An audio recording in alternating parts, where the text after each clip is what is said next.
नमस्कार, मी रुपाली वारबंद. तुमचं सगळ्यांचं खूप खूप स्वागत आहे माझ्या चॅनलमध्ये. आज आपण शिमला मिरचीचं पिठलं बनवणार आहोत आणि ह्या आपण चिरून घेणार आहोत. याचे आपल्याला छोटे पीस करून घ्यायचे आहेत आणि आपण इथे मसाला करून घेणार आहोत. इथे मी 10-12 हिरव्या मिरच्या घेतलेल्या आहेत. त्यामध्ये लसूण पाकळ्या घालते आणि कढीपत्त्याची पानं घालून आपण हे छान बारीक फिरून घेणार आहोत.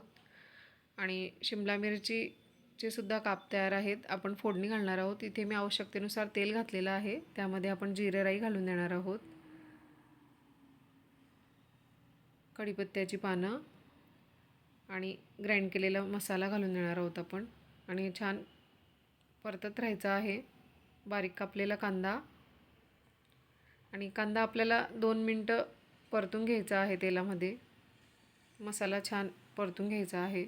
त्यामध्ये आपण शिमला मिरची घालणार आहोत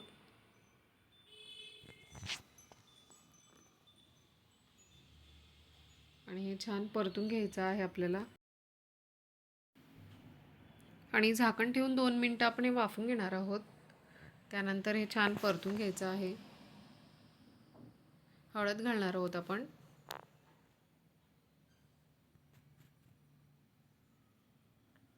छान मिक्स करून घ्यायचं आहे आपल्याला हे.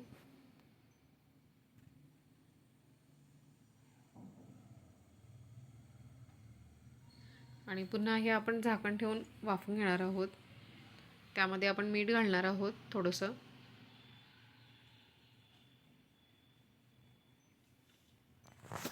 आणि पुन्हा हे झाकण ठेवून आपल्याला छान मऊ होतील मिरच्या तोवर आपल्याला हे वाफून घ्यायचं आहे.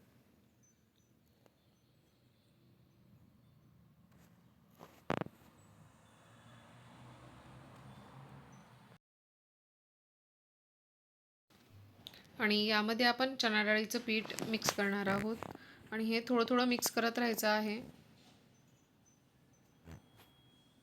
आणि हे परतत राहायचं आहे म्हणजे खाली लागणार नाही.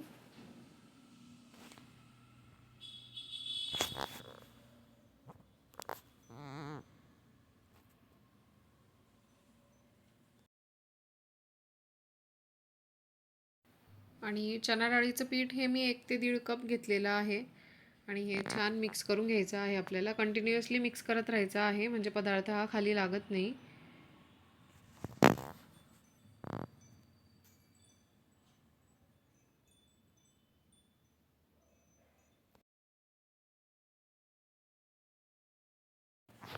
आणि पीठ घालून हे मी छान मिक्स करून घेतलेलं आहे.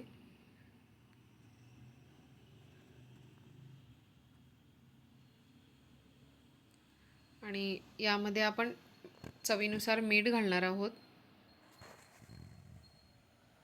आणि मीठ घालून हे छान पुन्हा आपल्याला मिक्स करून घ्यायचं आहे.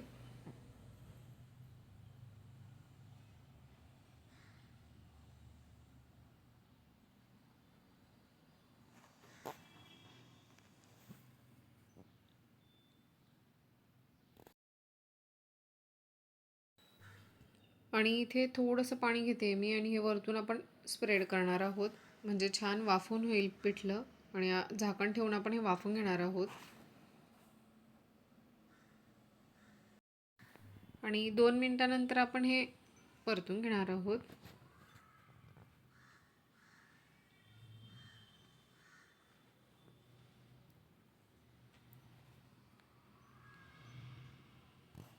आणि यामध्ये आपण परत थोडंसं पाणी घालणार आहोत वरतून आणि हे छान वाफून घ्यायचं आहे म्हणजे पीठ हे कच्चं नाही राहणार आणि छान वाफून होईल.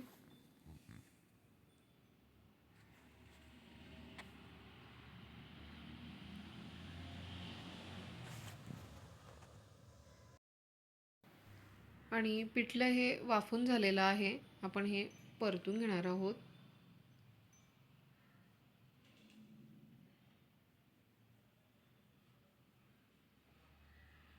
आणि आपण गॅस बंद करून देणार आहोत आता.